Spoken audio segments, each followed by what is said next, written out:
I'm absolutely honored to have here our colleagues, Minister for Law and Justice, Mr. Kapil Sibal, my colleagues from Minister of Culture, Chandeshwar Katoji, and of course my colleague, Minister Chiranjeevi, Dr. Bilamoria, and very distinguished delegates, brothers and sisters from across the globe. As you know, this has been an exciting morning, and we'll try and add a little bit more. This is a session for the soft power of India.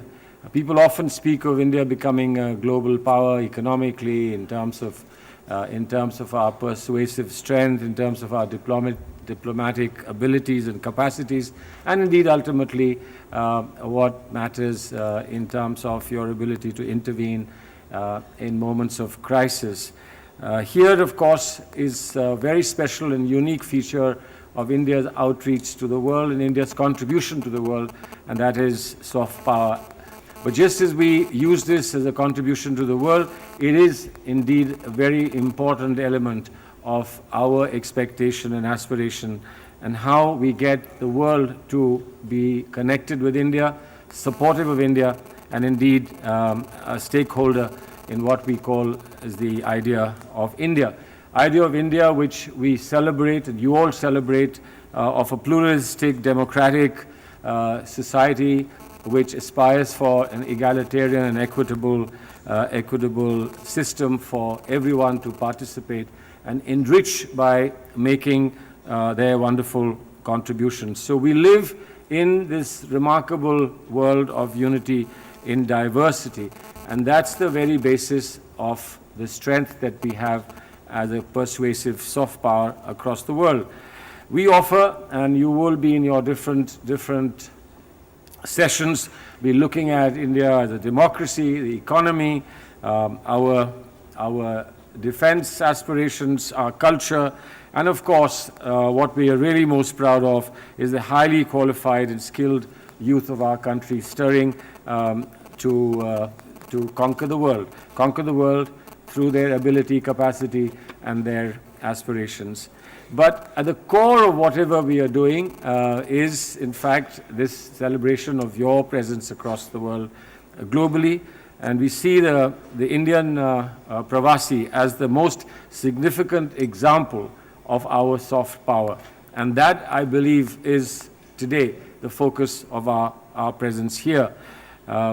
The cultural exports, as I'm sure my colleague will tell you now, cater to a billion-dollar market across continents. And of course, it's so refreshing and so exciting when you go into a distant part of the world and you have somebody play you an Indian song, and somebody recite to you something beautiful from India.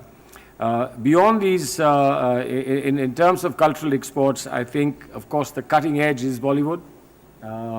Our remarkable cinematic talent, which I'm now told is available in 92 different countries of the world, watched from places as different as Senegal and Syria, and from Bangkok all the way to Birmingham. We therefore must acknowledge the remarkable impact of the cultural outreach that we have, which we need to dovetail with our economic outreach. While we are talking of this, of course, India's unique experience in terms of yoga and Ayurveda is something that we no longer need to promote, because it's caught the imagination of the world in such a way that we don't really need to promote it, and it promotes itself, and that gives us a tremendous amount of satisfaction. But in terms of engagement, in terms of substantial and solid engagement with the world, we have our development partnership, or the line of credit approach of partnership with the world, particularly the developing world, and also the cooperation that is defined as the South-South cooperation through fora such as IPSA and BRIC, and of course combining with like-minded countries in engaging with the WTO and regional trade agreements. Everywhere, your contribution, I think, is so important that without significantly flagging your contribution, we would really not be doing justice to ourselves.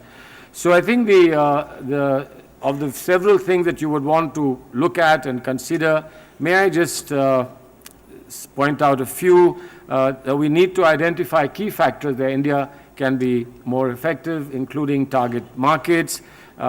We need, of course, and I think some of us are working on it since my colleague, Mr. Kapil Sibal, is here, a dedicated web portal and smart applications in order to access the social network sites and share success stories of Indian companies and Indian institutions across the world, including the success of India's educational institutions, the partnerships of business community. We need to have our roving ambassadors, business community, and roving ambassadors of young people traveling across, sharing ideas which are academic ideas, ideas about self-help groups, ideas about social networking, and ideas really about building new aspirations in the new generation.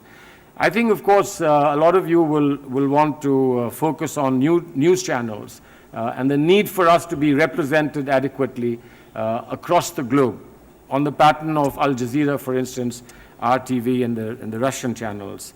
And then finally, of course, India's reputation must rest on our confidence and belief and faith and the words that we speak about ourselves to the rest of the world, and how you communicate the message of India to the rest of the world. I do believe that having done a remarkable job in the past, you will continue to do even a better job in times to come. We would now, I think, benefit from the thoughts and words of my colleague, Shri Kapil Sibal. I would now invite him to deliver his keynote remarks.